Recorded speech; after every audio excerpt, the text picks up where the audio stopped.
1920년 6월 29일 오전 8시 호놀룰루 부두에 도착한 임시정부 대통령 이승만을 하와이 교민들은 성대히 환영했다. 그러나 상해로 가야 하는 이승만의 마음은 편치 않았다. 일본이 독립을 선포한 대한민국 임시정부 대통령 이승만을 그냥 둘 리 없었기 때문이다. 더구나 미국은 이승만에게 여권도 발급해 주지 않는 상황이었다. 미국과의 우호적 관계를 배경으로 일본이 이승만에게 어떤 일을 벌일지 아무도 예측할 수 없었다. 당연히 일본 정부는 이승만에게 엄청난 현상금을 걸었다. 이런 상황에서 미국 본토 서해안에서 상해로 가는 배편을 이승만은 절대 이용할 수 없었다. 본토에서 출발하는 배편은 모두 일본을 경유하고 있었기 때문이다. 그러나 호놀룰루에서는 상해 직항 배편이 있었다. 이승만이 하와이에 온 이유다. 이승만은 주변의 도움을 받으며 밀항을 준비했다. 상해에 있는 이승만 지지자들, 예컨대 안현경과 장봉 등은 이승만이 상해로 오는 경우 부딪힐 문제를 미리 알려주고 있었다. 가장 큰 문제는 돈이었다. 상해 임시정부 요원들은 모두 숟가락을 빨며 부자나라 미국 교포의 독립성금을 거둔 대통령 이승만이 엄청난 자금을 가지고 상해로 올 것이라 기대하고 있었다. 국무총리 이동희가 레닌으로부터 받은 거액의 독립자금이 대부분 공산주의 활동자금으로 넘어가면서 임시정부는 쥐꼬리만큼도 받지 못한 상황이 이승만을 더욱 압박했다. 그럼에도 불구하고 이승만은 상해로 출발했다. 장의사 사업으로 돈을 번 이승만의 친구 보수익의 도움이 결정적이었다. 1920년 11월 16일 고향 땅에 묻히기를 원하는 중국인 사체를 담은 관을 창고에 가득 실은 웨스트 히카호가 호놀룰루 항구를 떠났다. 보수익의 부탁을 받은 선원 하나가 이승만과 임병직 두 사람을 관이 가득한 배 선창에 숨겨주었다. 다음날 배가 영해로 진출하고 나서야 이승만과 임병직은 갑판으로 나올 수 있었다. 이들을 뒤늦게 발견한 선장은 다행히 두 사람의 밀항을 눈감아 주었다. 1920년 12월 5일 상해에 도착한 이승만과 임병직은 선장의 도움으로 무사히 하선에 몸을 숨기고 지지자 장봉과 연락을 취했다. 몇 군데 호텔을 전전한 이승만은 프랑스 조계지 내의 미국인 선교사 크로프트 목사의 집을 거처로 삼아 1920년 12월 12일부터 1921년 5월 28일 상해를 떠날 때까지 계속 신세를 졌다. 이승만은 12월 13일 역시 프랑스 조계지 내에 있는 임시정부 청사를 방문해 강요와 직원을 처음으로 접견했다. 12월 28일 상해 교민단의 환영회 참석이 공개적 활동의 시작이었다. 통합 대한민국 임시정부가 1919년 9월 11일 출범하면서 상해는 독립운동의 중심에 서서 효과적인 활동을 전개할 지도부가 될 것이란 기대를 모았다. 그러나 그것은 겉으로만 보이는 착시 효과일 뿐이었다. 내부에서는 엄청난 갈등과 반목이 도사리고 있었다. 서북지방 출신과 기호지방 출신의 반목은 뿌리가 깊었다. 무장투쟁과 외교투쟁의 노선 대립도 심각했다. 공산사회주의 계열과 민족주의 계열의 이념 갈등도 시한폭탄이었다.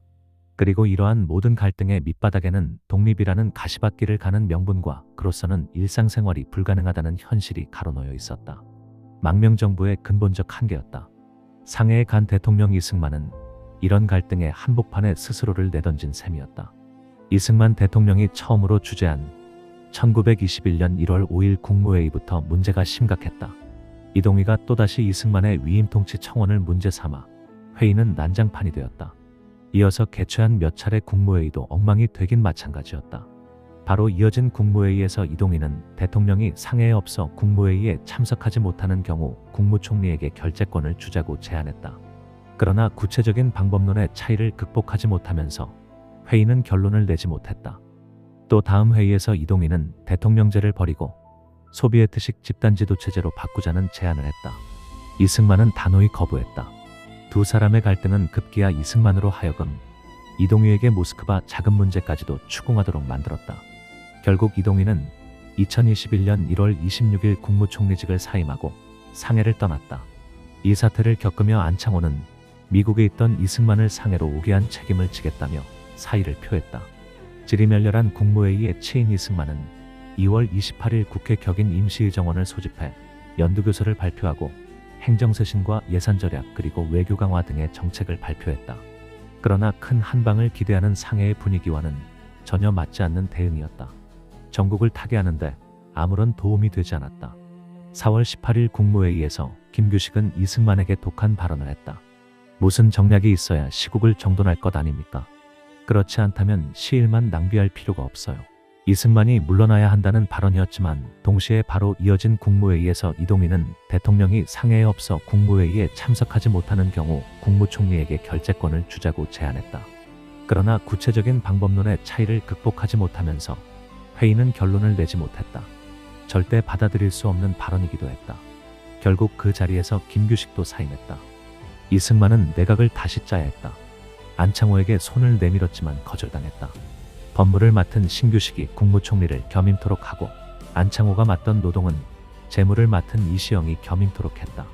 상해를 떠난 국방 노백린을 해임하고 협성회를 이끈 윤기섭을 임명했다. 김규식이 맡았던 항무에 고려공산당 이르쿠츠크파 김만겸을 임명해 고려공산당 상해파를 견제하려 했지만 민족주의자들의 반대로 성사되지 못했다. 이승만은 슬슬 회의가 들기 시작했다. 상해에서 이룰 수 있는 것이 아무것도 없음을 깨달았기 때문이다.